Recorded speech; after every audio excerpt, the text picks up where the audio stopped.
I think academics are generally too negative about the world. And this is a problem that we all experience once you go in studying different things. I want to talk about that today, and hopefully I'm going to cheer you up because I think it's cheered me up.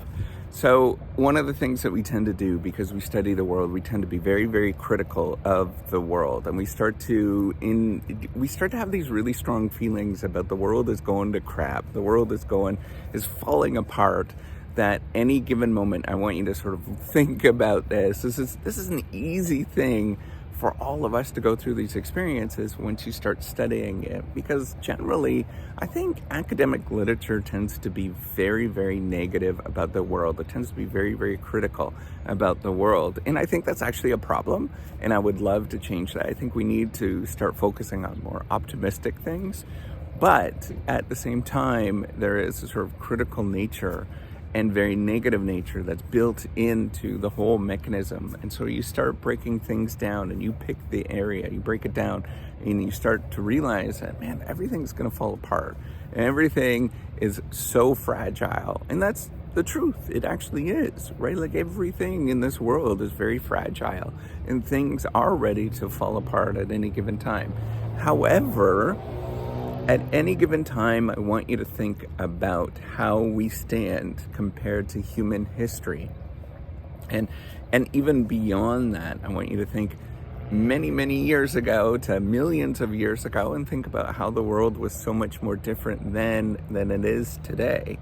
And at any given moment, there could be an asteroid that comes down and just blows up the earth. At any given moment, that there could be some bacteria that emerges and kills us all.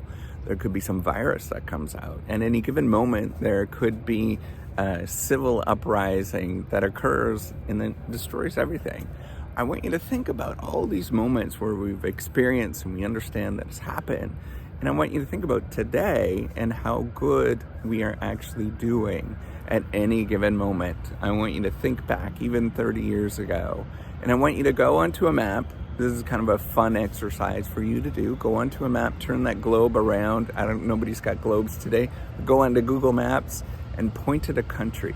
And I want you to look at any of the statistics from 30 years ago or even 50 years ago, and start looking at how long they lived, how many people have access to water, how many people have access to different technologies, how many people were in dire poverty, how many people were starving to death in that particular country compared to today, other than a few pockets around this world where there's dictatorships or just not great people that are operating things. But I want you to look at that, and you will be stunned on how positive things actually are at any given moment, and joyous we actually are at any given moment. The fact that I could talk to you right now and I'm just some random dude, don't take that for granted. This is a remarkable opportunity that we live in,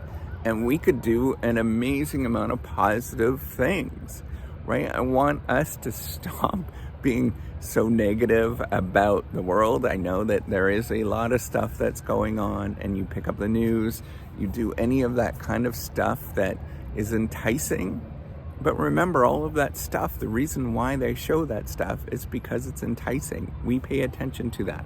Nobody's going to talk about how today is a wonderful day, right? Nobody's going to talk about how today is going to be a beautiful sunny day. We always talk about, oh man, it's going to rain today and it's going to be real stormy. Did you pay attention to the news?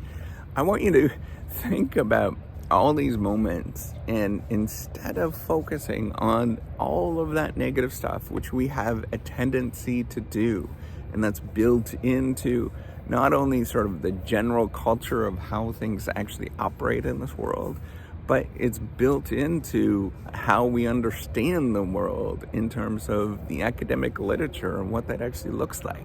And I want you to take a pause and realize, like, hey, this is a pretty remarkable opportunity that we could do some incredible things, and it just requires a little bit of thought. This is one of the things I teach about in my class, or I teach about innovation. And one of the things that I want you to think about is that any moment where there's this big social problem, or it looks like the world's going to crap, that's an opportunity for you to pick up and start solving it. And think about how amazing of an opportunity that actually is. You name the social problem, that there's garbage in the ocean. Start it, figure it out, get out there and start making things, doing things, solving that particular problem. And yes, there's going to be a lot of people that are not going to care. That's your default. Nobody's going to care. But, your default should also be people are going to be upset with you and they're not going to like you for doing those particular things. Even picking up garbage in the ocean, people are going to not like you for doing that. That should be your default. And so should you absorb all of that information and absorb all of that hate? No.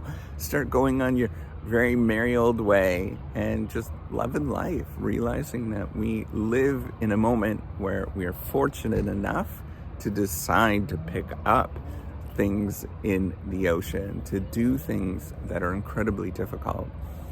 I want you to pick your thing, pick whatever it is, and realize that that is just a simply problem to solve. It's an opportunity.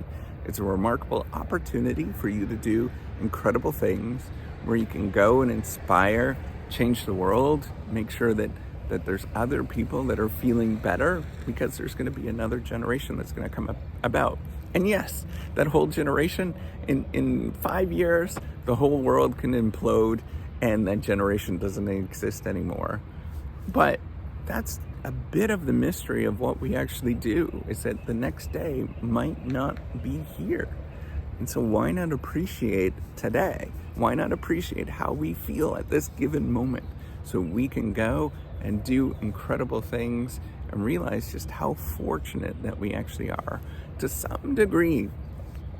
I'm not an especially religious person, but to some degree, I think that there is some beauty that's here because of the grace of God.